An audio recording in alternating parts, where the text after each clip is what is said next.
Blessings. Welcome in. I hope everyone is doing well. I am Mel.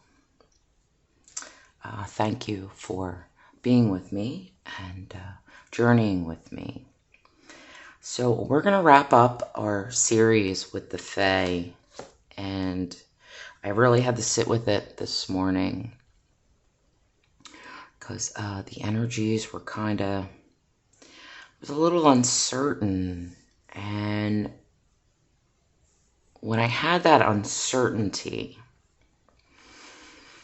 of how to conclude, to bring this all into cohesion, I was brought to Morgan Le Fay, which is just magical and beautiful.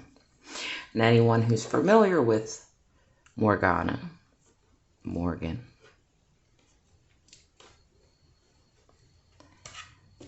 they know the stories. They know, and it makes sense because I was drawn to my book of The Mists of Avalon.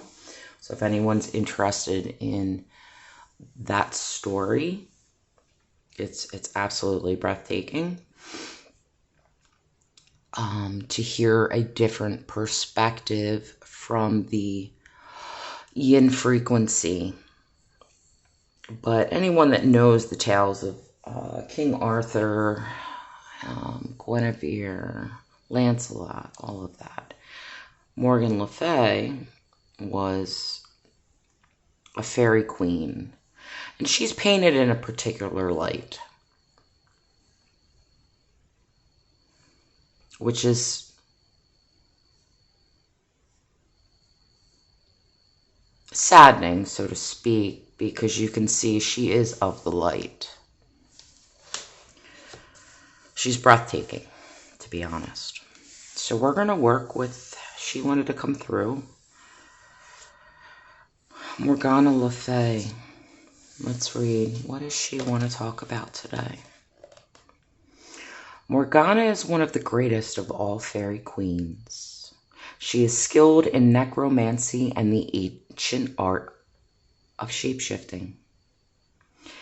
Able to be whatever she desires.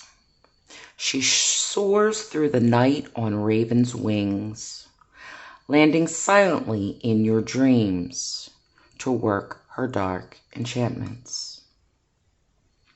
Well versed in starcraft and arcane healing powers, with knowledge gleaned from Merlin himself, she is the mistress of the mystical arts of sexuality and high magic.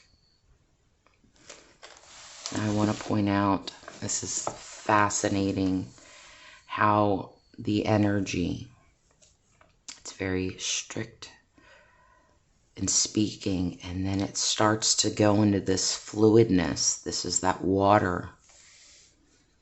This is those wave forms, those sine waves, the way that sound and energy actually flows. It's not linear. Many may perceive this as illusion, diluting.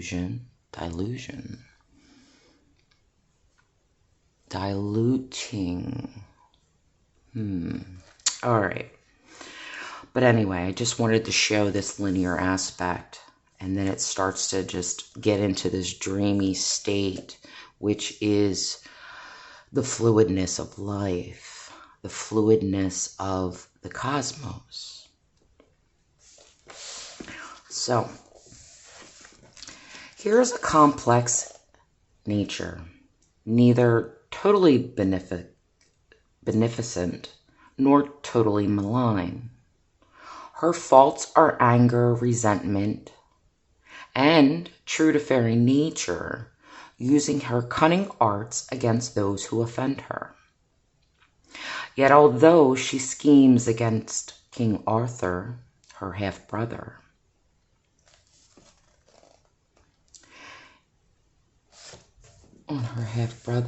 it is on her lap that he rests his dying head, as she and 2 other dark queens sail him to Avalon to be healed.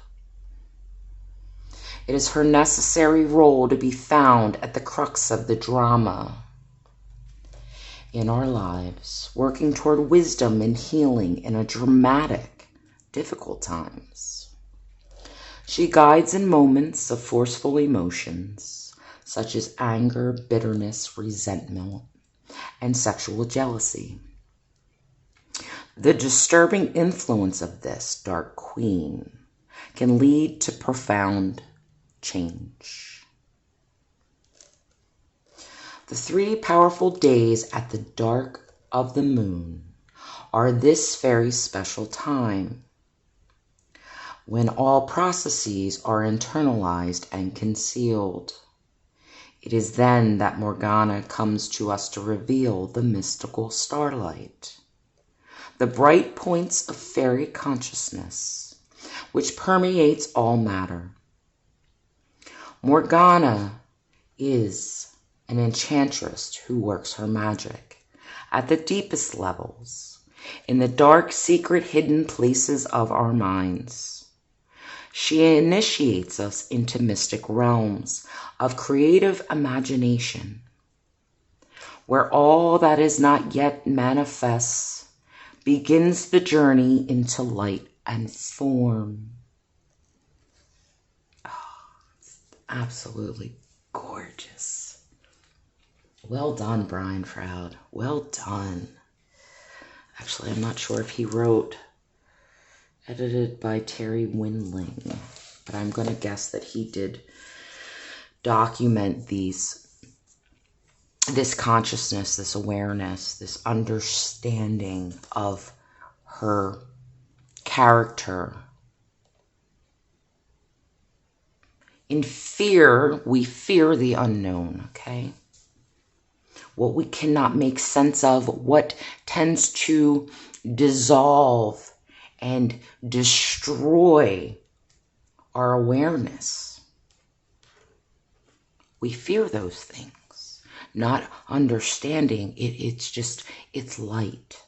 It's light coming in to transform, to change, to bring us through the veil of illusion, to step into places and spaces that we fear the most.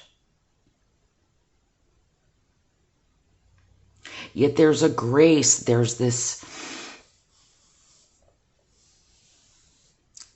a sensuality of connecting to the beauty in which this life force flows through us, okay? And this is not as being seen as, although she is a temptress, it's not in that way.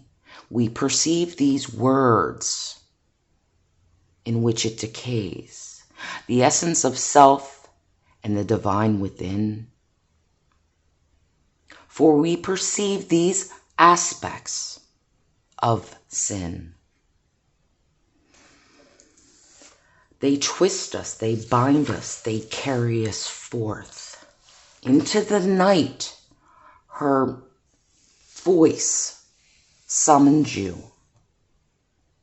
to see things more, to recognize the essence within you. The throat is just like blowing up right now. This energy has been silenced, defiled.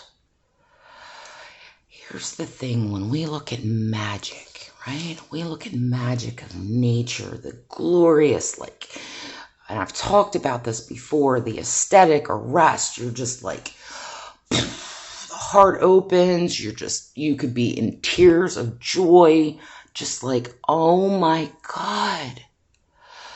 The benevolence, the gratitude to experience the divine, the source, and stand before you. It's frightening, it's terrifying, but it's so intriguing, it's so mysterious. It's like, oh my gosh. And then we're like, we're running the gamut of our emotional and mental experience, right? This is Morgana Le Fay. I equate her also to the Morrigan. What I would like to state to people is the feminine frequency, the yin energy. She comes in many shapes and forms. She is fluid in nature. She is the water of life. And she will present herself in many ways so that you can see the various natures and aspects and archetypes of this creative force. It's so versatile. It's so vast.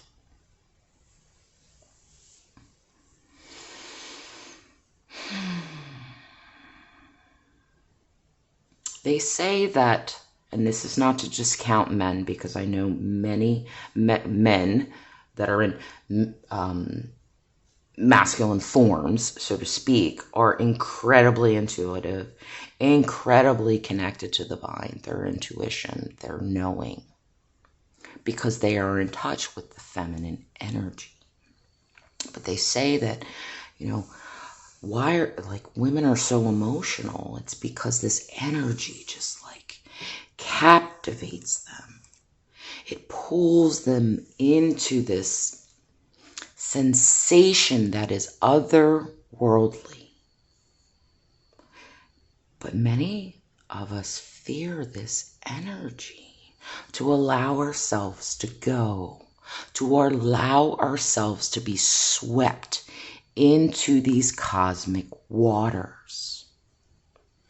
It is not a trickster energy, as the books have told, as the mythology has spoken.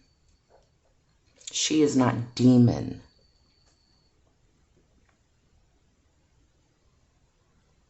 She gifts insight. She heals those aspects and shadows of ourselves that we are not willing to face and see. She brings them forth because it's a spring, it's a well, it's a releasing of energy. Because there's something so much more that calls us forth. We recognize the light within. We recognize the light within the chaos.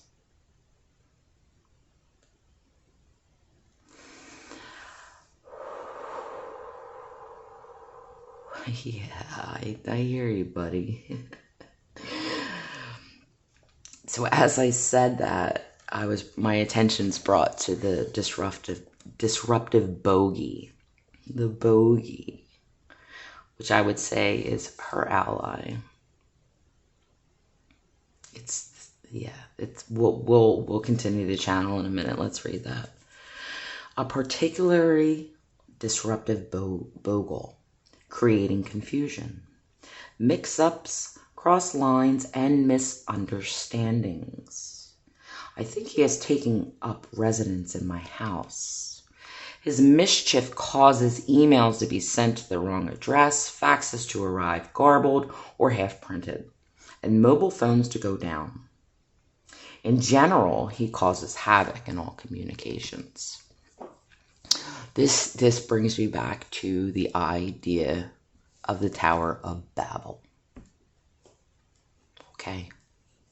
Through our evolution, our communication, our understanding of words, their meaning, their symbolism, twists us. It creates this false perception, and it creates fear. Oh, no. We can't do this storyline. Oh, no. I'm not going to take that path. Because you know why? Those words, etc., I was taught they're bad. They're corrupted. But are they? Or is it because they feared whoever created them? Or there was just misunderstanding between languages. Our native tongue is not of words. It's of sound. It's of movement, of sensing, gestures, symbolism. This is the place in which she lies. This is the symbolic nature of intuition, of the unconscious. In order to understand the language, we have to let go and listen.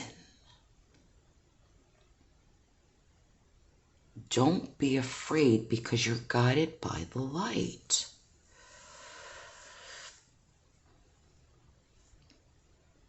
Feel the emotions, feel the power, feel your sensuality.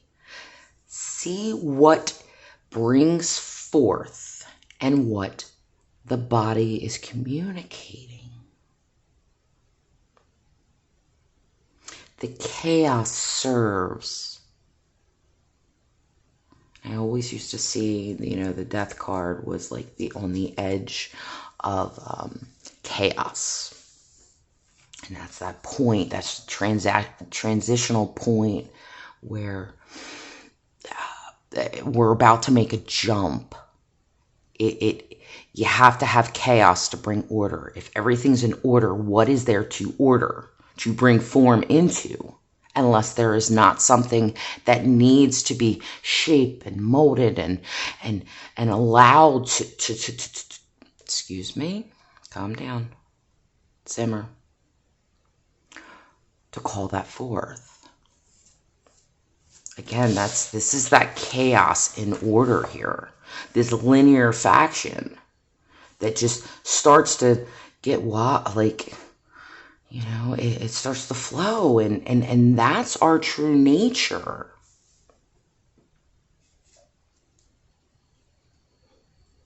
All right.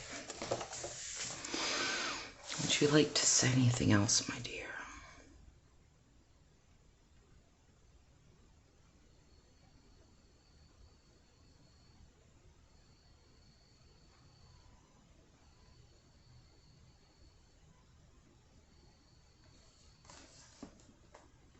She is incredibly devoted and connected to Source.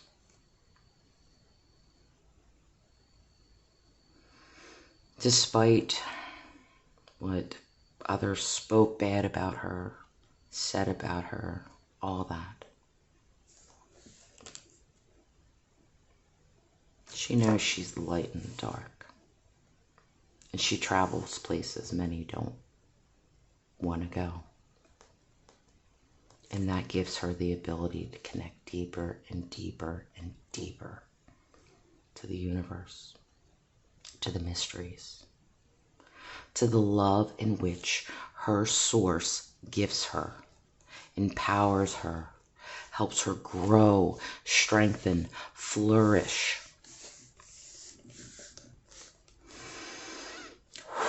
This throat chakra is just like,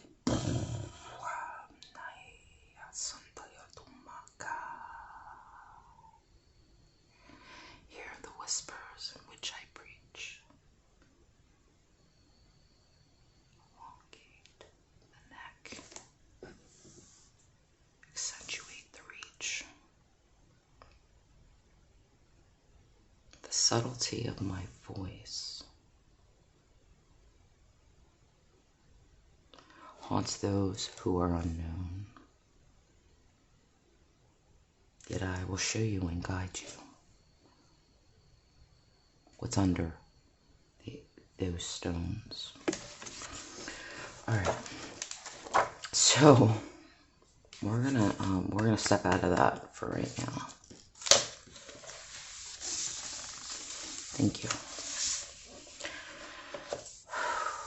So here we're being brought in with masculine energies. And I'm happy to be ending this this series with masculine energies. There's a full rotation. There's a full completion. There is a unification. This is how I see the yin and the yang. The yin is the fertile ground, that which curates, which gestates, which grows, which lays the foundational structure. And the masculine then comes in and takes those forms, those creations, and then carries them forward, projects them out. It is the driving force that creates and pushes it into matter, right? So it only makes sense that a lot of this series and connecting with the Fae was feminine in nature, but now the masculine stepping in. Okay? So we have the Weed King. He's very adorable. His big blue eyes. I love this star here, right? The heart chakra. The heart chakra is very, very open. There's this pillar of light within the third eye. It's interesting. It's a bit of muted colors, but because I believe it's because it's very earthy. It's an earthy. Well, he's called the Weed King. Well, that makes sense. All right, let's read the Weed King. What are the masculines bringing in here? The faery, this faery oversees the growth and general well-being of the weeds that are abundant in my garden, reminding me that good and bad can be the same thing. Like I said, the feminine creates the foundation. She is the soil. She is the womb that all creation comes forth, right? The masculine comes in and maintains that garden. Makes sure that everything's running all right. Making sure that everything is watered, taken care of. It's that, and that's that masculine energy. Supportive, you know? So let's see. And reminding me that good and bad can be the same thing. A large thistle in a vegetable patch would be a weed to most gardeners, while to a goat, it is a gourmet meal. The Wheat King radiates qualities of determination and purpose. Driving force, purpose. This is where I'm going. This is what I'm doing. Action-oriented and focused. His tenacious vigor permeates the plants that grow in hospital terrain or on fringes and edges, giving succor to wildlife. That's that unbridled passion. That's that life force, that driving force. Like, in order to proliferate life, okay? It takes life and it proliferates. I'm speaking of masculine energy, okay? Call upon him for tenacity, determination, and vigorous health, or when you need help to see the good in the bad or the bad in the good. For him, it doesn't matter, good, bad, or indifferent. I see these beautiful creatures in which my polar or counterpart has created and brought forth. I'm committed to that in nourishing and guiding that and gifting that the best health and environment to grow, to flourish. Whether you be flower or weed, we're going to grow. And that makes me think about the weed or the flower that grows through concrete. That determination. That's just like, I'm not giving up. There's more to this. There's more that I can experience. And through the pressures and the confines and the constructs of life and reality, society, etc., I'm meant to grow. I'm meant to flourish. I'm meant to evolve.